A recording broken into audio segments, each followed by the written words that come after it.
You know, nobody really warns you about the quiet ones. I'm talking about the people in your life who always show up on time, who remember to smile at the exact right moments, the ones who hold the door open for strangers, and who answer every single greeting, every "how are you," with the exact same two words. I'm fine. It's said so easily, isn't it? Automatically. With the exact same thoughtless rhythm as saying, you too, when a waiter tells you to enjoy your meal. There's no thought behind it, no weight at all. It just acts as a reflex. But more importantly, it acts as a door that shuts firmly and cleanly before anyone can get close enough to see what actually lives behind it. This is a story about what lives behind that door, and why, by the time most of us finally think to knock, it's often already too late. To understand this, we need to look at a man named Daniel. Daniel was exactly the kind of person you wanted at your table.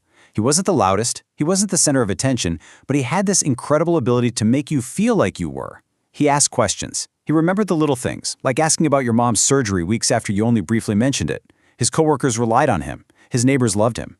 His friends always texted him when their lives went sideways because Daniel always had the right words. He made everyone else feel seen, perfectly playing the part of the guy who was reliable, sturdy, and never seemed to need anything in return. It was armor he used to protect everyone around him from his own reality. There was this agonizing duality to Daniel's existence. On the outside, to his girlfriend of 4 years, Sarah, he was flawless. She loved him deeply. But she loved the version of him that was permanently okay. The version where "I'm fine" was just a permanent state of being. She had no idea it was a performance. Because on the inside, Daniel felt like a mirror. Useful, sure, but ultimately invisible. He was hollow. He was deeply, profoundly exhausted. He was hiding an internal reality that was slowly crumbling beneath a perfectly maintained surface. Now, a performance like that doesn't just happen overnight. It starts years before. Daniel grew up in a house where emotions were treated like bad weather. You just waited them out. At 12 years old, when his dog died and he cried, his father just looked at him and said, "You'll be all right, buddy. Shake it off." So he learned to shake it off. At 16, when he didn't make the sports team, he sat alone in his room for 20 minutes, came downstairs, and when his mom asked how it went, he just shrugged and said, "It was fine," and she believed him. You see, kids absorb what the world rewards. Daniel learned incredibly early that falling apart made other people uncomfortable, and that being fine was exactly what the world wanted from him. So by the time he reached adulthood, never needing anything became his absolute default mode. Sometimes his girlfriend Sarah would notice him go quiet on a Sunday evening.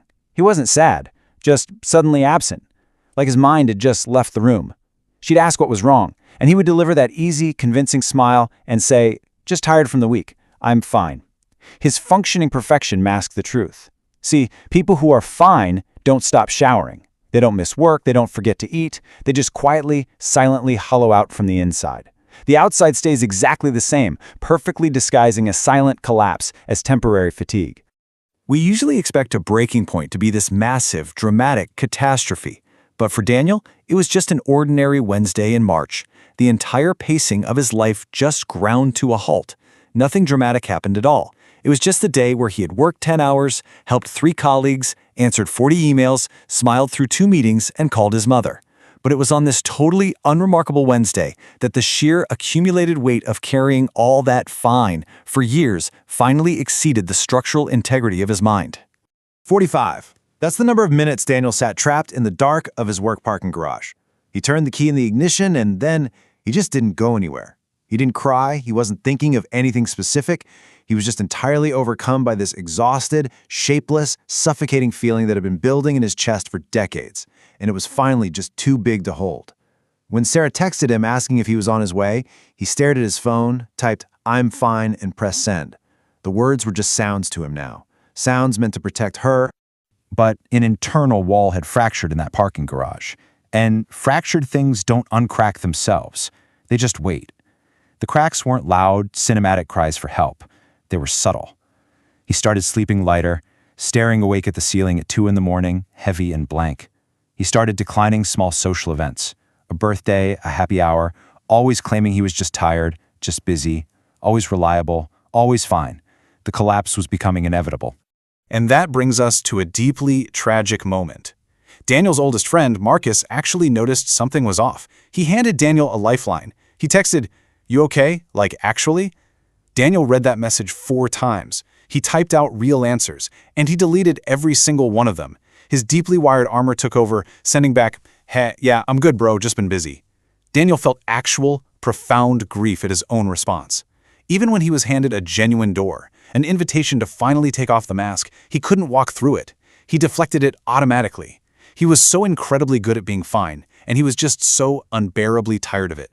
The moment the armor finally shattered wasn't dramatic either. It was just an ordinary night. Sarah came home frustrated from a long day and was venting to him on the couch. Daniel was absorbing it, carrying her stress right on top of his own, exactly like he always did. And then, right in the middle of venting, she casually complimented his unbreakable calmness. She looked at him and said, "I don't know how you do it. You're always so calm. Nothing ever gets to you." He opened his mouth. The reflex was right there. But instead of the armor, something broke. Very quietly, he said, "I'm not." She was stunned.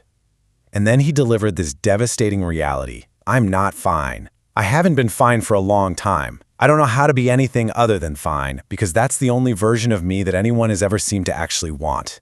In that incredibly still room, 4 years of memories recalibrated in Sarah's mind.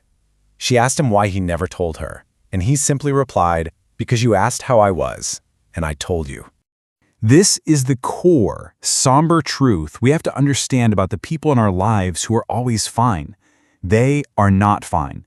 They are exhausted. They are individuals who learned very, very early on in life that their pain was an inconvenient luxury they simply couldn't afford. They became the strong ones, the reliable ones, the pillars everyone else leans on, carrying everything completely invisibly, until the weight finally crushes the structure. We take the easy answer because we're busy, because we're tired ourselves, and because fine is just incredibly convenient. But we cannot let the people we love disappear behind two small words. If someone in your life keeps telling you they are fine, you have to push back against the convenient lie. Stop taking the easy answer. Ask again. Ask differently. Ask like you actually want to hear the real answer. Because the saddest thing about "I'm fine" isn't the lie itself. It's the desperate hope tucked away inside of it. The hope that maybe, just this once, someone will hear the pure exhaustion underneath. So I want to leave you with this final thought. Who in your life is waiting for you to not believe them? Think about the strong ones in your circle. Somewhere behind that automatic response is a person who has been waiting, maybe for years, for someone to care enough to see through the armor. Take a moment today to knock on that door.